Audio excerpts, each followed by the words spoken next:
Hi అండి. Christmas దగ్గరికి వస్తుంది కదా! కెనడాలో ఇల్లుల్ని చాలా బాగా డెకరేట్ చేసుకుంటారు. మేము చూడ్డానికి పిక్కరింగ్ అనే ఏరియాకైతే వెళ్ళాము. అలా చూస్తున్నప్పుడు ఒక స్ట్రీట్‌లో చాలా బాగా డెకరేట్ చేసిన ఇల్లయితే కనిపించింది. అసలు ఎంత బాగా డెకరేట్ చేశారో చూడండి. మెయిన్ అట్రాక్షన్ అయితే లైట్సే ఇక్కడ. చిన్నపిల్లలైతే చాలా బాగా ఎంజాయ్ చేస్తారు. ఫోటోస్ దిగడానికి ఫోటో బూత్స్ కూడా పెట్టారు. అండ్ ఇదంతా కూడా వీళ్ళు ఒక కాజ్ కోసం అయితే చేస్తున్నారు. అదేంటంటే ఇక్కడికి చూడడానికి వచ్చిన వాళ్ళంతా ఎంతో కొంత అమౌంట్‌ని డొనేట్ చేయొచ్చు. అలా వచ్చిన అమౌంట్ అంతా కూడా వీళ్ళు సిక్ కిడ్స్‌కి డొనేట్ చేస్తారనమాట. అదే అండి, హెల్త్ ఇష్యూస్తో బాధపడుతున్న చిన్నపిల్లలు ఉంటారు కదా, వాళ్ళకైతే ఈ అమౌంట్ అంతా డొనేట్ చేస్తారు.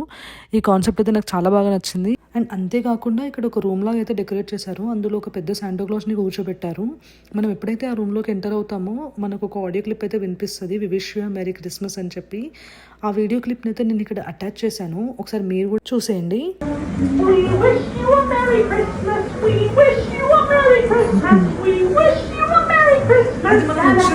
సో విన్నారు కదా, అదే అనమాట. ఒకవేళ మీకు కూడా ఈ ప్లేస్ని విజిట్ చేయాలి అనిపిస్తే నేను డిస్క్రిప్షన్ బాక్స్లో లొకేషన్ డీటెయిల్స్ అయితే పెడతాను. ఖచ్చితంగా విజిట్ చేయండి, చాలా బాగా ఎంజాయ్ చేస్తారు. And please do subscribe. Thank you.